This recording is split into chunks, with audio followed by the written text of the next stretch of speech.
Hello, Internet. The Morgan You Know podcast network presents Balls and Brew.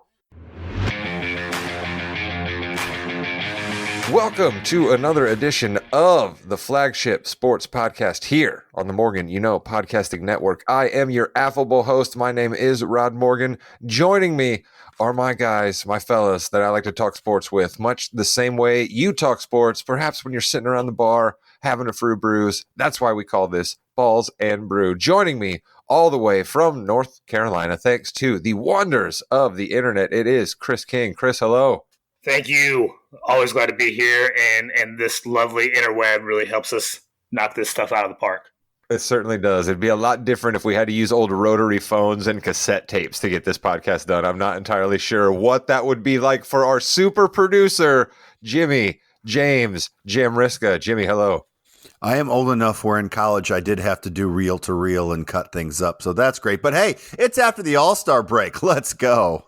It certainly is after the All-Star break, and I am not introducing our handicapper, Josh Williams. We do not have any football to talk about.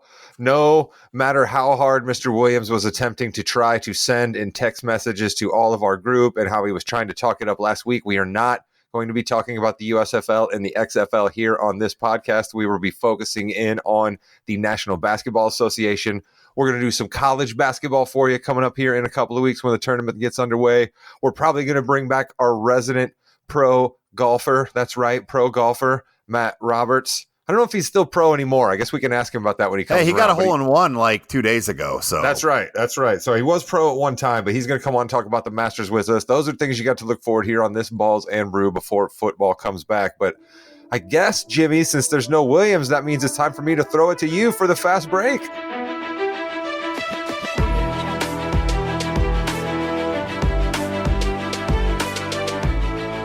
welcome to the fastest 15 minutes in the NBA. It's the NBA Fast Break. I'm Jimmy.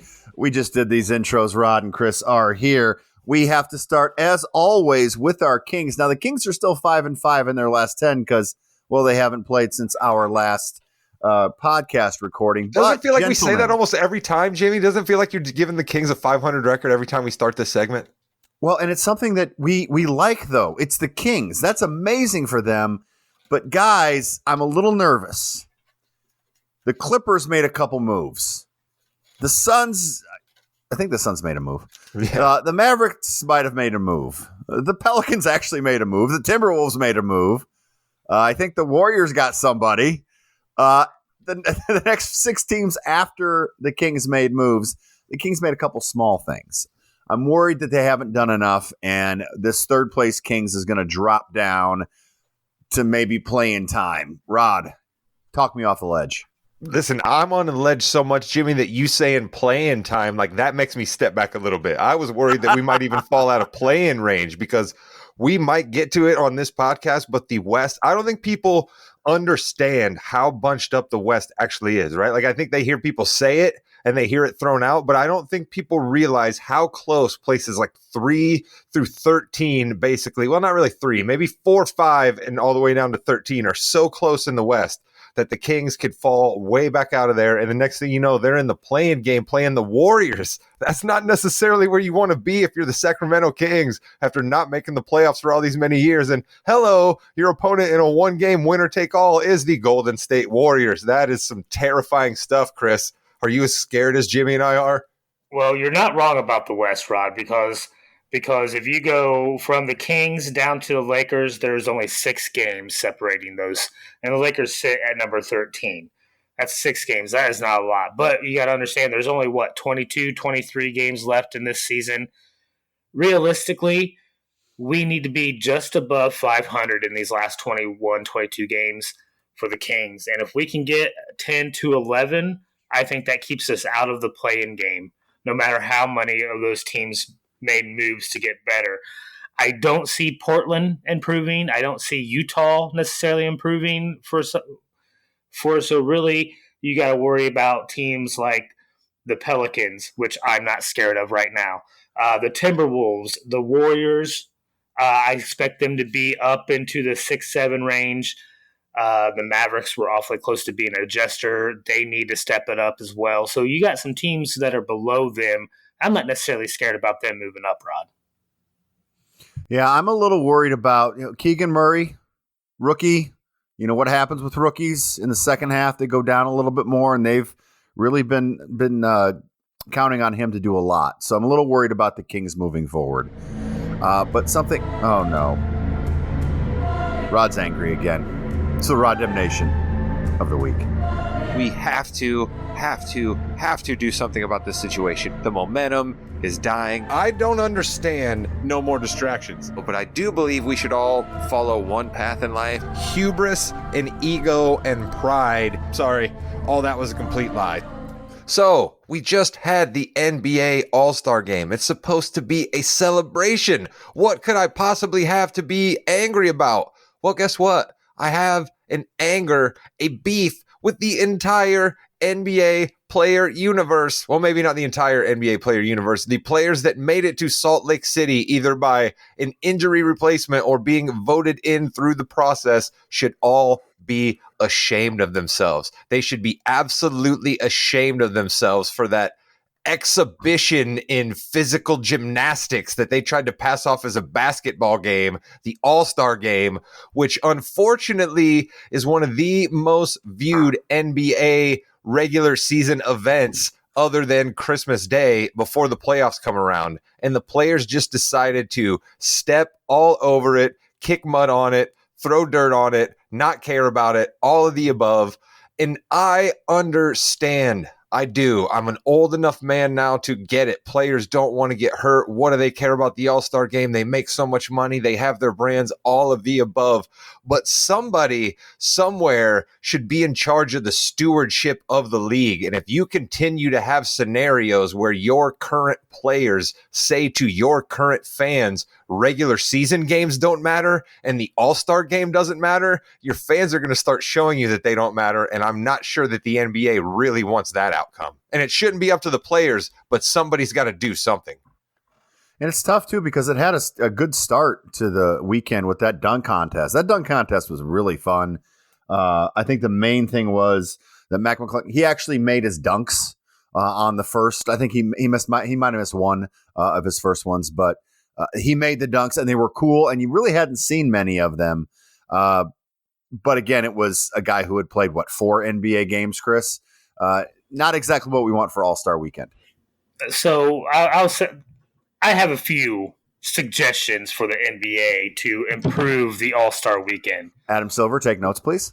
Yes. One, I don't have a problem with the NBA All-Star Game having a dunk contest that includes professional dunkers and not just NBA talent. Let's get something exciting in there. Mac McClung is a good basketball player, but I would consider him more of a dunk specialist than like an NBA player. And I don't think there's a problem with that. Go out and get the best dunkers in the world. We want to see the best of the best at this All-Star Game, no matter what we're doing. So get those professional dunkers out there. Give the fans what they want. Let them see something new every year. I think that makes the dunk contest improve. When it comes to the All-Star Game, I think we need drastic changes, okay? First thought is you can still keep captains, but have 20 all-star players, have 4 captains. Each guy picks 4 other guys. You have 4 teams of 5, play street pickup basketball rules. First to 11 keeps on the court. If one team starts, beats all 3 of the other teams, they're the champions of the All-Star Weekend. Okay, you had me against you when you said 20 All-Stars, and then you brought me back. And then you brought me back. Chris, everyone is saying, how do we get it more competitive? How much money can we give them? What charities? Have them test their basketball manhood. Yes, I love it. I love it. Everyone's going to get hurt, but I love it. You can also, if you want to, you move that all-star type game to after the season, like maybe July, August, have some guys rest up, maybe have make it a week-long thing or something. Another option would be, and this may be for the younger people out there that might enjoy this, we all saw this in the recent Space Jam movie, all right? Have a new court out there, with holographic or light up spots on the court, and all of a sudden, next 3 seconds, you make it from the logo that's like 8 points or 12 points or something crazy, and that pops up all the time. Bring back Dan Cortez, baby. MTV Rock and Jock. Let's go. Right? Have a spot, like if you are able to take off from this spot in the lane and dunk it, you get 4 points, or make it something like that where certain bonus spots pop up at certain times for additional benefits. Okay. At first, I thought it was ridiculous. You had me on that one too. Darn you for making sense tonight, old man. This is not what you're supposed to do. That would have been great. That last All-Star game the other night, when essentially Giannis's team was up and you were just waiting for them to get to 182, with that other team down by 10 points, if a spot opens up for a 12-point shot, boom, it's now a competitive game trying to get to 182, or you're able to end the game in that one shot. Okay, so we're going to do street ball, 5-on-5. I like that. And then we're going to incorporate it with those holographic images. We're not doing this in August, though. No. Middle season, you had 2 out of 3 ain't bad. Little Meatloaf, shout out. But I think I like where you're going with that. I really think that's a solid idea that would get the people to be competitive with each other. I like that idea a lot. Yeah, you want to have the guys out there playing to rule the court, so to speak, and be like, we're the best because we got the court. It's perfect. I mean, all these guys love that type of pickup ball type mentality. It's big with guys that like to play pickup basketball, first to 11 or first to 21, you control the court. Listen, Jimmy, I'm going to go ahead and flip the universe on its head right here, all right? So Chris just came with 2 decent takes, which is completely unlike Chris. Like, I frankly don't know what to think that he just gave us 2 decent takes, and I am going to come with the old man take, okay? I'm going to bring the old man take here. Can we please go back to East and West, please? Because I have no idea who's on what team. I have absolutely no idea what color on who, and those jerseys were absolutely terrible. They just looked like things they threw you in gym class to distinguish one team from the other. It was absolutely ridiculous. Who was Team LeBron? Who was Team Giannis? I had no idea. So just go back to East and West, please. I'm an old man. Let me just look up and be like, there's Giannis. He's on the East. There's LeBron. He's on the West. Just please let me have that. Okay, so we'll do 10 of the best East, 10 of the best West, 5 on each team, and then go from there in that tournament style. I like that. No, listen, we could break it down even further. East A team, East B team, right? Then it's a thing of pride to make sure that you're on the East A team and not the East B. Oh, you guys are, and Chris is gone. This is nuts. This is crazy. Chris left us, which is fine. Rod, there is a ton of NBA action coming up. I know Chris wants to talk about the East here in a minute, but we've got some games coming up the next couple of weeks. There are some awesome games, and I know you want to talk about a couple of them. Oh, it's the ABC lineup, right? They're giving us a couple what they call mega prime time matchups that there are only going to be 3 of them that occur on Sunday afternoon. And the next couple we have coming up are absolute bangers. The one this Sunday is the Lakers and somebody, I believe. Mavericks? I think you're right. That is the Lakers and the Mavericks. We'll see. I'm not as excited about that one. But the following Sunday is another big time matchup. And really all I want to say is you got TNT Thursday nights, you got ESPN Wednesday nights, you got ESPN Friday nights, and now you're going to have some Sunday afternoon games, and you're going to have Saturday evening games. You got no football to distract you anymore. Sure, you can have the NCAA tournament, but come watch some basketball. If you're one of these people out there that complains about these players not giving a damn and not giving maximum effort, the games we are about to witness in this 21, 22 game sprint, like Chris talked about, towards the playoffs is going to be miraculous. The NBA, it's fantastic, to borrow an old slogan. I'm the old man tonight. This is crazy. It is, Chris. Let's take a look here at some of the games coming up this weekend, the weekend of February 25th and 26th. We've got the Celtics at the Sixers, and both of those teams are going to just go after each other. It's after the All-Star break. They should be as healthy as they can be. Sunday the 26th, the Suns and your Bucks. We're going to talk about the Bucks here in a little bit. And then I know KD's not there yet, but that should be a must-watch game. It's on national TV, ABC, 1 o'clock. Come home from church, come home from lunch, watch some basketball. Now, I know that you have a lot of thoughts on the Bucks, one of their superstars, but not Giannis. Drew? I mean, who are you talking about here? Chris Middleton and little inside baseball here. It was Drews Middletown in the text thread earlier today. but it's Chris Middleton. And let me tell you, I in the past have made fun of Chris Middleton. I have to take that back since he's came back. This 12-0 run that the Bucks are on coincides perfectly with him coming back from his month-long injury. When he was injured, they were 9-9. He comes back, they're 12-0. I know Giannis was injured a little bit of that time, but that lineup. Oh yeah, Giannis was injured. That doesn't matter at all to the Bucks franchise whatsoever. That doesn't matter if Giannis is on the court or not. He's just an also-ran. I'm just saying, if you look at the three players that rank the top of the Nets in net rating when those three players on the floor, it involves Chris Middleton, but not Giannis Antetokounmpo. It's a major difference. It's like 200 offensive rating to 129. Now, listen, I'm just saying that the Bucks are healthy, and the Bucks are the team to beat right now in the East. I can't believe I'm saying this, but Chris Middleton makes them a much better basketball team. Hot take, Chris Middleton. The most important Buck, Rod, is falling off of his chair. He's back up now. Take a deep breath and go. Listen, I understand that role players are important, right? We spend an awful lot of airtime on role players on this podcast because you cannot have a team with no role players. The Los Angeles Lakers of the last couple of seasons have basically proven that to us, okay? But we cannot, all right? We cannot start elevating role players to the status of superstars, okay? The Milwaukee Bucks do not rise and fall because of Chris Middleton. Now, does Chris Middleton positively affect their winning? Certainly he does, okay? Does he make them lose a few more games than they possibly would if he were in? Absolutely, okay? But the Bucks swing up and down thanks to my new head of the MVP table. Sorry, Jimmy, I'm spoiling it a little bit here, but Giannis is the reason the Bucks go up and down. Whoa. Middleton has very little to do with it, all right? Let's not give Giannis's shine to Chris Middleton, because my last point, Jimmy, and then I'll turn it back over to you, and thank you for allowing me to pontificate here, is if the Bucks felt the way you do about Chris Middleton, he'd be re-signed right now, and he is not. Chris King, I was going to bring that point up right there. He's not. He's going to be in Orlando next year, dude. Yeah, listen, I mean, there's one thing that we have harped about on this podcast for years now, is that a lot of GMs and coaches make wrong decisions. And if the Bucks let Middleton go, I think that would be a wrong decision.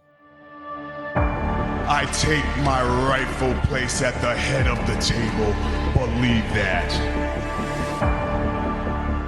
The reigning, defending head of the fast break table is Joel Embiid from the Philadelphia 76ers. Around the table consists of Rod's favorite player. We also have Luka Doncic, Jason Tatum, Giannis Antetokounmpo, and I think we're still talking about Ja and KD depending on the day. KD's still hurt, so we'll figure that out. It's got to be Ja right now, or maybe someone else.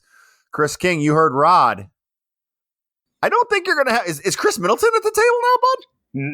No. I will say I do think Jason Tatum may have moved up a spot in my not to the head of the table, but like the dude just continuously impresses. He's been consistent all year long. It's incredible what he's able to do with, and he's still on that loaded roster at Boston.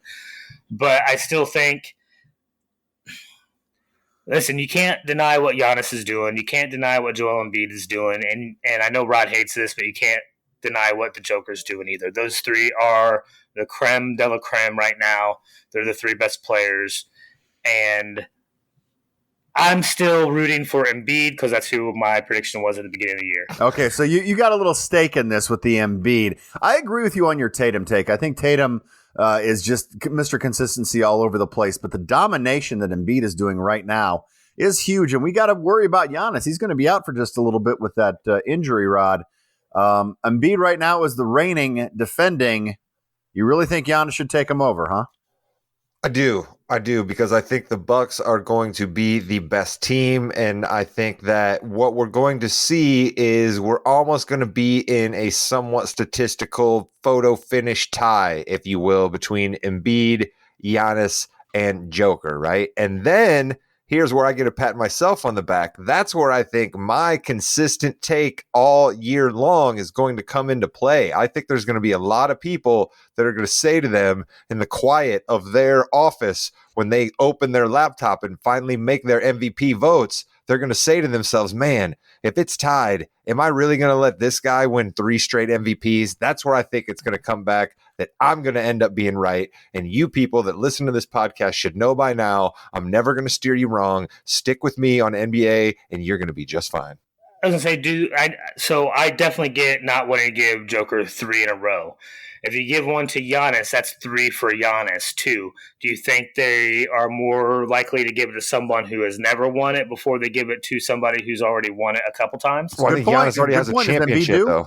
Giannis already has a championship. Giannis has a championship. It won't be 3 in a row. It'll just further solidify his dominance. I don't think it's a factor with Giannis, but maybe, Jimmy, you're right. I heard you saying that, and I'm sorry I stepped on you again. But I think Joel winning his first might get him some sympathy votes. The same way that I said some people are going to say to themselves, "Am I really going to do this to Joker?" I think a lot of people are going to say to themselves, "Am I really going to stab Joel in the heart again for the 3rd straight year?"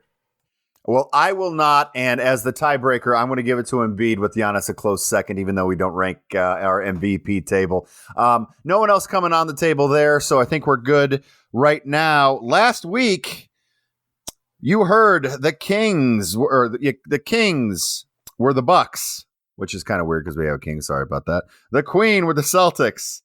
The Prince were the Nuggets. The Jester were the Spurs. This week on the Kings, Hardwood Hierarchy. Bryant for the win.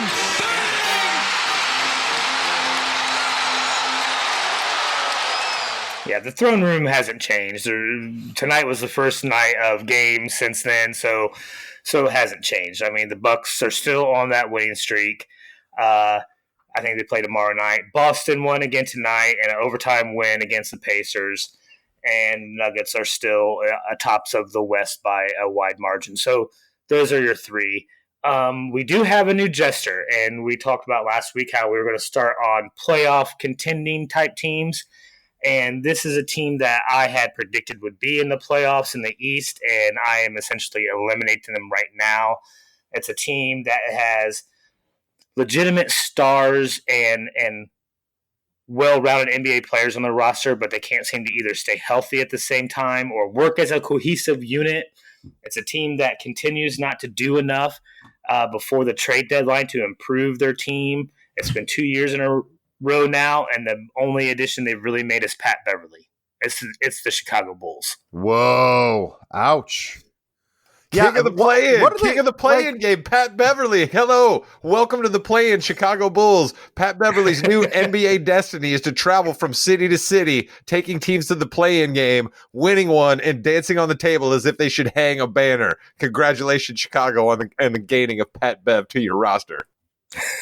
I mean, they just shut down ball for the season, too. So, I mean, almost like they're folding it. Well, but they're not, though, because they went out and got Bev. You should now listen. You got a top 4 protected pick. I think this draft is pretty decent. Last time I heard, you might have wanted to tank this one, Skippy. I'm sorry. I know you're against that, but it's best for you that you get that 4th pick, 3rd pick, 2nd pick, or 1st pick. You get the 5th pick. The Magic have a dynasty coming up, so there's that there. Before we go, I do want to ask a couple questions here. I have 2 questions for me. First of all, the Clippers have 20 games left in their season, and they just signed Russell Westbrook. Over or under the number of wins the Clippers have for the rest of the season in this 20 games, I'm putting it at 12.5. Over or under 12.5, Rod Morgan. I'm going to go with under. The Clippers consistently do not care about the regular season. I think that they will rest upon, we're trying different lineups, we're trying out things. As long as we are going to be within the top 6 and in the playoffs, that's just fine with us. But Will every win the Clippers get and every loss the Clippers get be absolutely entertaining? You bet your bottom dollar it will be, okay? Russell Westbrook may not be a great player now, so he ain't as good as he once was, but he's going to be good once or twice or three times as he ever was, because that's just who that dude is. He is not going to give up. He is absolutely going to look to stick it to the Lakers in particular. So get April 5th on your calendar right now. That's when the Clippers play the Lakers, and Russell Westbrook will be looking for his pound of flesh from anyone wearing a purple and gold jersey. It's going to be delicious. Even if Westbrook puts up 25 shots and only makes 4 of them, it's going to be darn entertaining, and I'm going to be sitting there with my popcorn watching it. Chris King, your thoughts, over under? I'm going to take the under as well. I think the Clippers win has more to do with Kawhi being on the roster. I knew you'd like that one, Rod. Being on the roster more so than whatever Westbrook does. So I'm going to take the under. They had 21 games left, but whatever. Both under on that one. All right, finally. Oh, gosh. All right, finally. Zion Williamson. They have 23 games left. Over or under 7.5 games played the rest of the season. I'm going under on that too. You don't think he's going to play, huh? Maybe the last week? I don't even think they'll bring him back. Why risk it?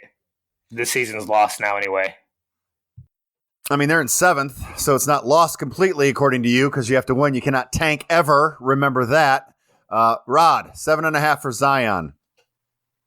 I think Zion's going to come back. I think Zion's going to come back and play, because I think Zion's going to say to himself, what's better for my brand? Because that's just how these guys think these days, than coming back and sort of seeming like I'm the savior of the Pelicans, solidifying their playoff chances, getting them into a playoff series, playing well in a playoff series. I just think Zion knows that if I want to continue having my big Nike shoe contract and continue being someone that leads podcasts and leads SportsCenter and has reporters chasing my every move, I've got to show something on the court. And I think if he just goes out with the whimper this year again, it's going to do an awful lot of harm to the brand. So I think he is awfully motivated to play. And I think that those are the only things that motivate these players to play regular season ball games. And the playoffs motivate all of them, which is another reason I think Zion's probably going to try to play. So then he'll have a shot at playing in the playoffs, which seems to be the one thing they care about other than money.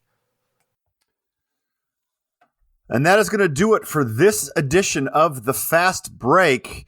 We have a great Yeah We Know podcast up with all of the Elimination Chamber results and a quick Mania preview with Rod, Chris, the Crippler, and myself. I'm sure we'll have something from the Morgan You Know eventually, but we did have a terrific love song podcast that actually I think is one of our better podcasts we've ever done. Really enjoyed putting that together, and I know everyone enjoyed talking about those love songs too. It's not just, it's still the love month. We're fine. Anything else to plug, Rod, before we head out? Those are the only things that will be coming up, because I don't have a date for this one, but I have a solemn promise to all of you out there in the TMYK universe. I have my tickets right now in my possession to see one Cocaine Bear tomorrow at 5:10 p.m. after the taping of this podcast. And at some point, I will cut open a microphone with guests to be determined, and we will talk all about Cocaine Bear, because I could not be more excited for this movie. Actually, I probably could be, because I was more excited for Maverick. We have podcast proof of that. But I'm secondarily excited for Cocaine Bear. Seeing it tomorrow. We will pod about it. We're going to go completely the other end of love songs, Jimmy, with the next Morgan You Know, and do something about Cocaine Bear. Let's go. Chris King. You know what to do. Goodbye, Internet.